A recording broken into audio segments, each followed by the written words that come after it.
Hello, beautiful. This is Okeba Anahata Ra, and happy MLK Day. Happy Dr. Martin Luther King Day. I do want to start out by apologizing, you guys, because I actually wasn't going to do this video. I know it's very late that I'm putting this video out. I wasn't initially going to do it, but as what often happens with Dr. King, I was inspired. He inspires me, y'all. You know, Dr. King was very much like a Christ figure, walking in the midst of those of us who, I mean, I wasn't born, but there are people who lived and they saw him in person and they touched him and they were around him and they saw him very much like a Christ-like figure. And I've heard people say that in the future, maybe in 100 years from now, his words will be used almost as a gospel. And I could see that happening. I could see his life and all of his words and his work being used, the stories being told. They're being told now. We're remembering him over 50 years after he has been deceased, and we're remembering him. And what an awesome thing to leave that much of an impact, where 50 years later, 100 years later, even 2,000 years later, right, that others are still calling on your name. They're still recognizing the great work that you have done. And so what inspired me actually to do this video, like I said, I wasn't initially going to do one, but then I was inspired as we were going through our Dr. Martin Luther King Jr. memorial events that we do every year. As I was listening to one of the books being read to the children, I thought about something as they were talking about Dr. King's life as a child and how pleasant it was, how beautiful it was, how he came from very loving parents and he was surrounded by loving people. And it made me think like, wow, you know, this is the ideal. The ideal is for all of us to have beautiful beginnings, for us to have a loving home that we come from, to be surrounded by loving siblings and loving family members and loving community members, so that we can end up being the very best that we are intended to be, right? The opposite of that, or the tragic reality of that, is oftentimes, and for many of us, we have not grown up in those kind of environments. We are, for many of us, plagued with family pathologies, heartache, heartbreak. I don't even want to get into all the details, but you understand what I'm talking about. We grow up with these different things from childhood. So from our first steps and the first visions that we have in life are visions of sometimes violence, of pain, of cruelty. Some of the first things we hear are words that are detrimental to us, that affect us for many years later. And we're battling with all of that in the midst of trying to do another work. We may have a very powerful message, a very powerful walk that we have in this life, and then to be bombarded with all of those other things, all of those pathologies on top of it. It just makes it harder, and it sometimes can remove us. I mean, for many of us, we push through it, and we're able to push through it. I don't want to say for many of us. I definitely won't say for most of us, but for some of us, we're able to push through that. And those negative aspects of our lives allow us to propel to become something greater, to say, well, anyway, it stops with me, right? Like my last video that I put out, it said it passed on to my family. It was in my family until it came into me, right? Until it stopped with me. I was the one who put the brakes on it, right? It ran in my family until it ran into me. I put the brakes on it. Some of us do that, but many of us, unfortunately, don't. And we get stuck and we get caught in this place where we're not able to rise above it. And so, just watching and just listening to Dr. King's story, as I'm often, as we do every year. And I'm going to talk to you a little bit more about some of the things that we actually do on Dr. King's birthday. But I just wanted to say this part because this is what actually inspired me to do the video today, that of trying to create an environment for our children where we give them the least amount of baggage, the least amount of damage. This is something that I used to pray before. I knew that I always wanted wanted to become a mother.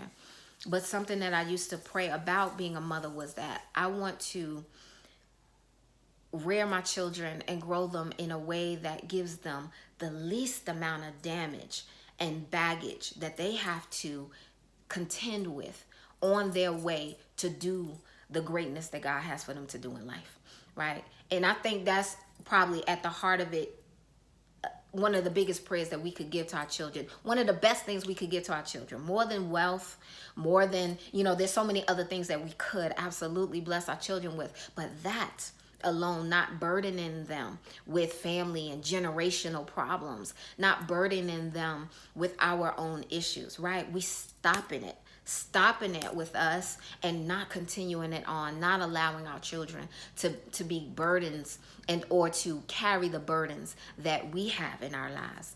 So that was just a word right there, and I wanted to share that. But now let me speak about beautiful beginnings. I wrote that down on my paper. Yes, giving our children beautiful beginnings. Out here in Georgia, that's one of their pre-K terms, beautiful beginnings, and that's what we want to give our children. And for a lot of us, that didn't happen for us, but you can turn around and do something different for your children. You don't have to give them the life that you have. You can do something much better, right? Okay, so we make conscious decisions, conscious choices. And when we become conscious to it, you may have lived up to this point in your life just going off of patterns. I have to keep talking about this, y'all.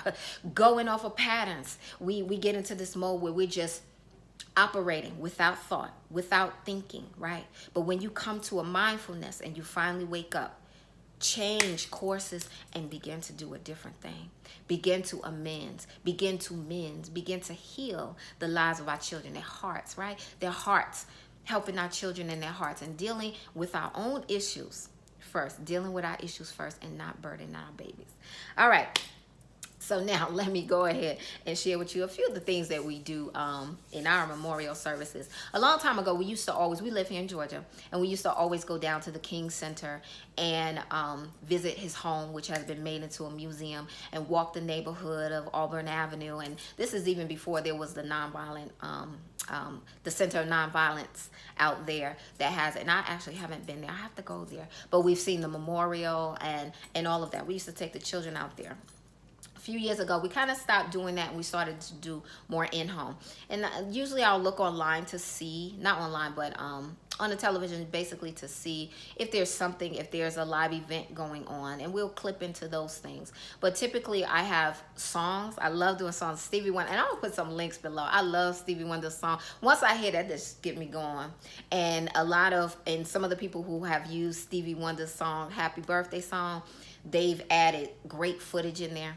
And so I always play that with the children, and I just can't help but crying. It's like, well, I just can't help but crying all the time. And we get into talking more about Dr. King.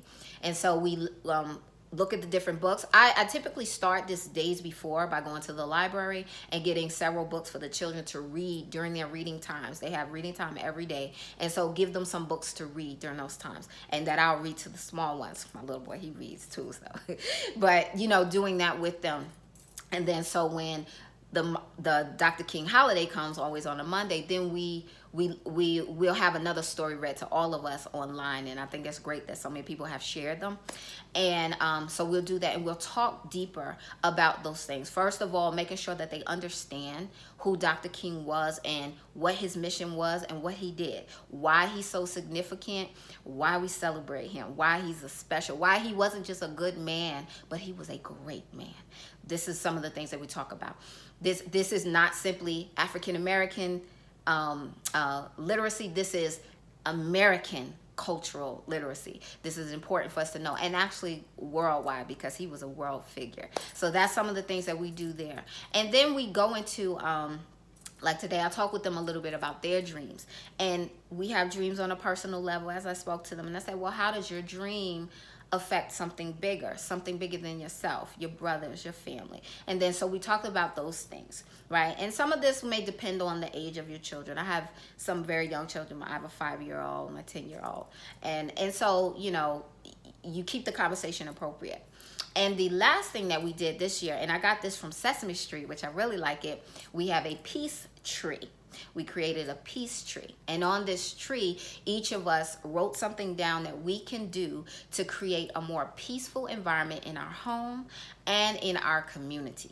And so it's something that we discussed first, and then we each wrote something down and we put it on our peach tray. I don't have it to display for you, but we put it up on the wall, and I'm going to keep it up there for a little while with that so that we can remind ourselves, remind each other, like, hey, you know, these are the things that we talked about, right? So to keep that memory of Dr. King alive, but not even just his memory, but rather the work, the love work, the heart work that he was speaking about, right? That's a Christ work. He was doing a Christ-like work. And so always keeping us mindful of it. These holidays, these special days come around to remind us, forgetful beings, to remind us to have that in our mindset of how to walk an uplifted life. All right. So that's it. I'm just looking down to make sure that I pretty much have everything that I wanted to say here. And I hope that you do honor and celebrate Dr. King on this day, and that you implement some of the things of his life and what he shared in your family and in your community as well. All right. Always being beautiful inside and out. All right. Teach your children to be beautiful inside and out. All right. And until next time, if you like this, give it a thumbs up, share it with someone who needs to hear it. You may see this again next year. If you didn't get to it, we still have a little bit of time. So, you know, try to implement something today on this Dr. King Day, a very special day. All right. That's it for now. Peace.